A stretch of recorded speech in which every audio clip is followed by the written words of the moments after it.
بارگاہ سید المرسلین رحمت للعالمین مسخر کائنات خلا نظر اولین احمد مجتبی محمد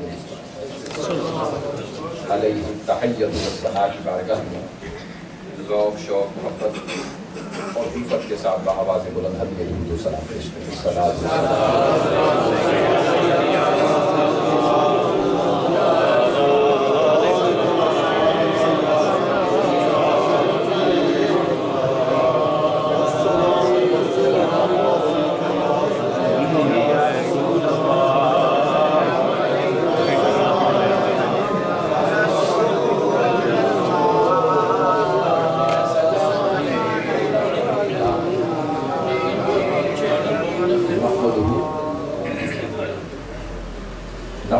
ونصلي ونسلم على سيدنا ومولانا وملجأنا ومأوانا محمد سيد رسوله النبي الأمي المكي المدني الهاشمي المطلبي سبحان الله. أما بعد فأعوذ بالله من الشيطان الرجيم بسم الله الرحمن الرحيم قد جاءكم برهان من ربكم وَأَنزَلْنَا إِلَيْكُمْ نُورًا مُبِينًا وقال الله تبارك وتعالى في مقام آخر قد جاءكم من الله نور وكتاب مبين صدق الله مولانا العظيم وبلغنا رسوله النبي الكريم ونحن على ذلك لمن الشاهدين والشاكرين والحمد لله رب العالمين سبحان الله.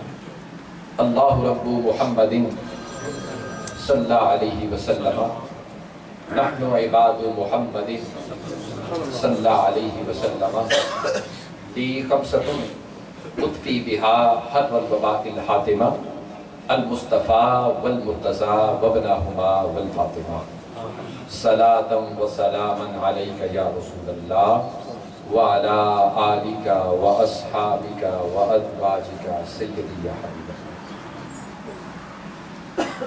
واجب التعظیم قابل عزت تکریم معزز عزیزان گرامی قدر انتہائی واجب الاحترام فخر السادات صاحبزادہ پیر سید میر حسین شاہ صاحب دامت برکاتکم میزبان محفل امام و خطیب طیبہ اسلامک سینٹر جناب مولانا حافظ و قاری محمد یونس قادری صاحب صوفی باصفا جناب الحاج صوفی محمد مشتاق احمد نقشبندی صاحب خطیب ملت اسلامیہ حضرت علامہ شیر محمد رضوی صاحب معزز نعت خوانان خوش الحان واجب التعظیم شعبہ صحافت سے تعلق رکھنے والے ایڈیٹر صاحبان اور دیگر مختلف شعبہ زندگی سے تعلق رکھنے والے معزز عزیزان گرامی قدر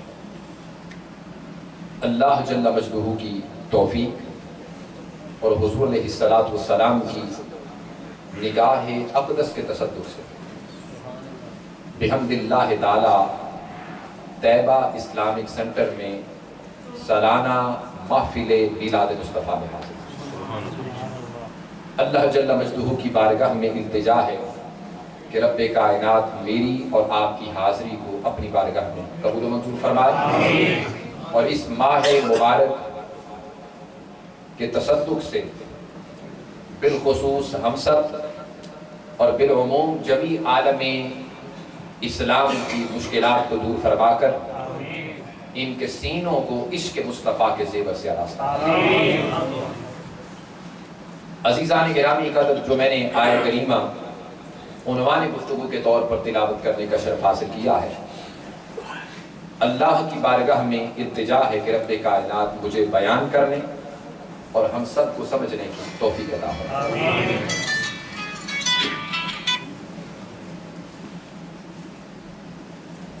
اللہ رب العزت نے اس آیت کریمہ میں ارشاد فرمایا قد جاءکم برہان من ربکم، لوگوں تمہارے پاس تمہارے رب کی طرف سے برہان آ گیا، اور فرمایا وَأَنزَلْنَا إِلَيْكُمْ نُورًا مُبِينًا، اور ہم نے ان کے ساتھ تمہاری طرف روشن نور بھیج دیا۔ سبحان اللہ۔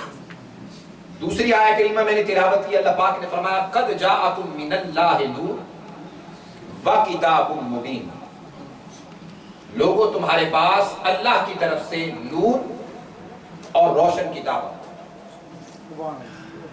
دونوں آیات میں دو چیزوں کا رب کائنات نے ذکر فرمایا۔ کتنی چیزوں کا؟ بولیے ذرا، ذرا سنیو بولا کریں، کتنی چیزوں کا؟ دو چیزوں کا ذکر۔ پہلی میں برہان کا اور نور مبین کا، اور دوسری میں نور کا اور کتاب مبین کا، دو چیزوں کا ذکر کیا دونوں آیات میں۔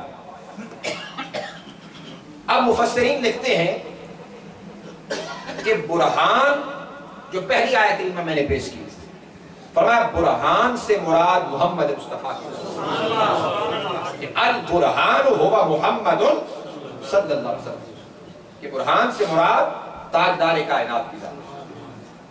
نورا مبینہ، النور المبین معناہ القرآن الکریم، فرمایا نور مبین سے مراد رب کائنات کی کتاب قرآن کریم۔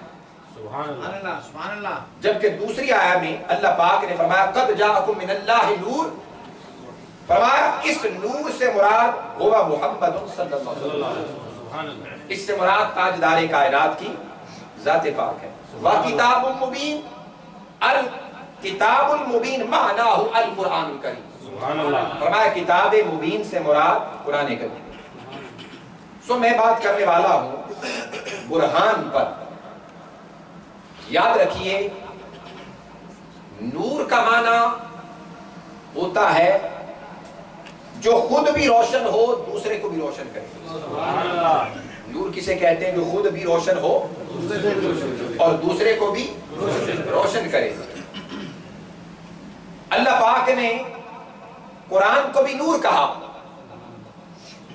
کسی نے اعتراض نہیں کیا۔ سوال یہ پیدا ہوتا ہے ہمارے سامنے یہ مجلد جو قرآن پاک دو گتوں کے اندر اور پیپر کے اوپر چھپا ہوا، یہ قرآن پاک جس کو ہم پڑھتے ہیں، بچے پڑھتے ہیں، سب پڑھتے ہیں، اس کو قرآن مجید کو رب کائنات نور کہہ رہا ہے۔ کسی کو کوئی اعتراض نہ ہوا کہ قرآن کو نور کہا، کوئی شخص یہ نہ بولا کہ قرآن مجید نور کیسے ہو سکتا ہے۔ ہر ایک نے بسر و چشم اور بسر تسلیم خام یہ تسلیم کر لیا کہ قرآن نور ہے، لیکن عقل بولی یہ کاغذ اور یہ گتوں کے درمیان قرآن، یہ نور کیسے ہو سکتا ہے۔ ایمان بولا یہ نور ہے، ایمان کا تقاضا رہا کہ یہ نور، جب ایمان کا یہ تقاضا رہا تو عقل کو ہمیں پس پش ڈالنا پڑا، ایمان سبقت لے گیا کہ یہ نور ہے، ہم نے مان لیا یہ نور ہے، عقل پیچھے پس پش ڈال دی گئی۔ اب کاغذ پر لکھا ہوا کالے حرفوں والا، حرف بھی کالے، کاغذ اور گتوں کے درمیان کتاب نور ہوئی، اعتراضات اڑ گئے۔ لیکن جب نبی اکرم کو نور کہا گیا تو بہت سے لوگوں کے پیٹ میں مروڑ پڑ گیا، بل پڑ گئے۔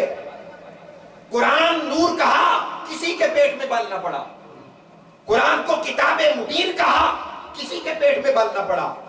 قرآن کو نور مبین کہا، کسی کے پیٹ میں بل نہ پڑا۔ لیکن میرے مصطفیٰ کی باری آئی تو جب نور کہا گیا، اعتراض کی بھی بارش ہوئی، مروڑ بھی پڑنے لگے، بل بھی پڑنے لگے، سوالات بھی ہونے لگے، اشکالات بھی ہونے لگے۔ باری تعالیٰ تیرا محمد جس کو تو نور بنا کے بھیج رہا ہے، سوال وارد ہو رہے ہیں، ماجرا کیا ہے؟ آقا دو جہاں کو رب کائنات نے فرمایا اے حبیب اعلان کروا دو، مثل نورہ کمشکات فیہا مصباح المصباح فیہا الزجاجہ، محمد عربی کا نور ایسا نور ہے جس کو ہم نے دو شیشوں کے اندر بند کر رکھا ہے۔ اے لوگو، قرآن پر نور اعتراض کوئی نہیں کرتا، اس لیے کہ گتے سامنے ہیں، محمد پر اعتراض اس لیے ہو رہا ہے وہ چھپا ہوا۔ ہم نے مصطفیٰ کا نور ایسے رکھا ہے کہ جیسے آپ جانتے ہیں کہ پرانے ادوار کے اندر جب بجلی نہ ہوتی تھی تو کیا ہوتا تھا گھروں میں، برآمدوں میں، گھر کے باہر تاکدان بنے ہوئے ہوتے تھے، معلوم ہے نا سب کو، تاکدان بنے ہوئے ہوتے تھے، اس میں چراغ رکھے جاتے تھے، چراغ کے گرد کیا ہوتا تھا؟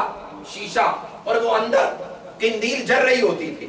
اللہ پاک نے بعین ہی اسی طرح قرآن مجید میں فرمایا مثل نورہ کمشکات فیہا مصباح المصباح فیہا الزجاجہ الزجاجہ کأنہا کوکب درٌ یوقد شجرۃ مبارکہ یکاد زیتہا یضیء ولو لم تمسسہ نار نور علی نور۔ رب کائنات فرما رہا ہے میرے محبوب کے نور کی مثال ایسے ہے کہ جیسے تاکدان میں رکھی ہوئی لالٹین یا چراغ ہوتا ہے، چراغ کے گرد شیشہ ہوتا ہے اور وہ اندر چراغ اور قندیل چل رہی ہوتی ہے، تو تاکدان حفاظت دیتا ہے چراغ کو، شیشہ حفاظت کرتا ہے جلتی ہوئی قندیل کی۔ تو نبی اکرم کا وجود مقدس جو ظاہر میں موجود ہے یہ تاکدان کی طرح ہے، اور مصطفیٰ کا اندر کا وجود مقدس یہ شیشے کی مانند ہے، اور مصطفیٰ کا اپنا نور اس قندیل کی مانند ہے جو پوری کائنات کو ہدایت اور ساری کائنات کو انوار تجلیات الہیہ تقسیم کرتا ہے۔ نعرہ تکبیر، اللہ اکبر، نعرہ رسالت، یا رسول اللہ، نعرہ رسالت، یا رسول اللہ۔ اب پتا چلا کہ نور وہ ہوتا ہے خود بھی روشن ہو، مذہب لنفسہ ظاہر لغیرہ، خود بھی روشن ہو دوسرے کو بھی روشن کرے۔ تو مصطفیٰ کی ذات اقدس جو خود اپنی ذات میں بھی روشن ہے، اور جب روشنی بکھیرنے کی باری آتی ہے تو جو بھی دامن مصطفیٰ سے وابستہ ہو جاتا ہے وہ بھی روشنی پا جاتا ہے، وہ بھی روشنی پا جاتا ہے۔ اور ظاہر بات ہے جو نور ہوگا وہ دلیل عدم بھی ہوگا، جو خود بھی دلیل ہوگا دوسرے کو بھی مدلل کر دے گا۔ اور کائنات پست و بالا کا یہ قاعدہ اور کلیہ ہے کہ کائنات میں عدالتی نظام ہو، پنچایت کے نظام ہو، جرگہ سسٹم ہو، ثالثی ہو، یا دو بندوں کی کوئی آپس کی لڑائی یا جھگڑا ہو اور وہ طے نہ ہوتا ہو، وہ اپنے میں سے کسی تیسرے بندے کو اس کے لیے حکم بنا لیتے ہیں۔